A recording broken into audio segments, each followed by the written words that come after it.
जी, इसके बाद हम आ जाते हैं जर्नल वाउचर पे। जर्नल वाउचर यूज़ होता है लेजर मेंटेन करने के लिए। हमने कोई भी पार्टी से कैश लिया है या किसी पार्टी को कैश एक्स्ट्रा आ गया है या हमने देना है, उसकी एंट्रीज़ हम करते हैं जर्नल वाउचर से, इसको बोलते हैं जेवी।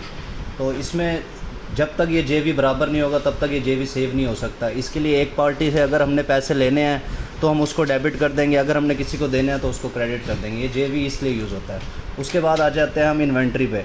इन्वेंट्री में सबसे पहली चीज़ है हमारी परचेज़ इनवाइस।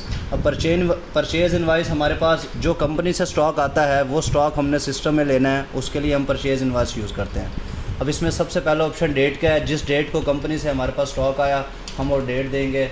उसके बाद क्रेडिट, उसके बाद पार्टी कोड में आ जाता है लेजर, मतलब अगर कंपनी से स्टॉक आया तो कंपनी का लेजर हम यहाँ पे यूज़ करेंगे। उसके बाद आ जाता है प्रोडक्ट नेम। हमने जितनी प्रोडक्ट रजिस्टर की होती हैं हमारे पास वो सारी इसमें शो होती हैं जिसकी हमने परचेज़ लेनी है। अब कोई भी फॉर एग्ज़ाम्पल एक चीज़ हमारे पास कंपनी से आई है, अब इसमें सबसे पहले रेट कोड यूज़ होता है अलग अलग रेट डिफ़ाइन करने के लिए, कि अगर फॉर एग्ज़ाम्पल एक एसक्यू है वो 2 रेट से आ रहा है तो उसके लिए हम अलग अलग रेट कोड यूज़ करेंगे।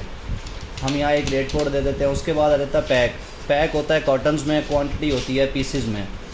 तो उसके बाद आ जाता है रेट, जो हमने सिस्टम में रेट फीड किए होंगे प्रोडक्ट रजिस्ट्रेशन में वो आ जाएंगे। उसके बाद डिस्काउंट, अगर कंपनी हमें परचेज़ पे डिस्काउंट देती है तो यहाँ डिस्काउंट आ जाएगा। उसके बाद ये परचेज़ में हम ऐड कर सकते हैं कैटेगरी 1 का रेट और 2 का रेट, जो हमने प्रोडक्ट रजिस्ट्रेशन में भी किया था। उसके बाद हम ये सेव कर लेंगे। इसी तरह अगर 2-3 एसक्यू होंगे तो इसको ऐड करके हम और ऐड कर सकते हैं। यहाँ से हमारी होगी परचेज़ इनवाइस। उसके बाद हम आ जाते हैं सेल इनवाइस पे। कोई भी स्टॉक हमने मार्केट में अगर सेल आउट करना है तो इसके लिए सबसे पहले डेट यूज़ होगी, फिर कैश है या क्रेडिट है वो यूज़ होगा। उसके बाद बुकर, जिस बुकर की शॉप है, फॉर एग्ज़ाम्पल अगर हमने 004 बुकर सेलेक्ट किया है तो सिर्फ उसी की शॉप उसको डिस्प्ले करेगा। इसमें जितनी शॉप उसके नाम पर रजिस्टर्ड है वो सारी शो हो जाएंगी। यहाँ पे हमने पार्टी सेलेक्ट करनी है जिस पार्टी को स्टॉक देना है। उसके बाद हम आ जाते हैं प्रोडक्ट पे। हमने इस पार्टी को प्रोडक्ट क्या देनी है, फॉर एग्ज़ाम्पल हमने इसको कोई भी चीज़ देनी है, हम यहाँ से सर्च करके उसको वो सिलेक्ट करेंगे। अगर हमने कॉटन में देनी है तो पैक में डालेंगे, पीसेस में देनी है तो क्वांटिटी में डालेंगे। उसके बाद अगर उससे कोई डिस्काउंट देना है हमने उस पर तो हम उस पर डिस्काउंट दे देंगे। तो इसी तरह इसकी नेट अमाउंट बन जाएगी। हम ये वाउचर सेव कर लेंगे तो ये हमारी सेल इनवाइस सेव हो जाएगी। इसके बाद आ जाते हैं हम परचेज़ रिटर्न पे। परचेज़ रिटर्न यूज़ होती है अगर कंपनी से कोई स्टॉक आया है उसमें से कोई स्टॉक कम आ गया है तो हम उसके लिए परचेज़ रिटर्न यूज़ करते हैं। अच्छा, उसके बाद आ जाती है सेल रिटर्न। हमने कोई इनवाइस बनाई है सुबह, अगर वो इनवाइस वापस आ जाती है तो उसके लिए हम सेल रिटर्न यूज़ करते हैं। उसके बाद आ जाता है लोड फॉर्म। अगर हम कोई भी सेल इनवाइस बनाएंगे उसका लोड फॉर्म बनेगा। अब लोड फॉर्म में सबसे पहले सेलमैन, जिस सेलमैन सेलेक्ट करेंगे उसके बाद जिस बुकर का लोड फॉर्म देना है वो बुकर सेलेक्ट करेंगे।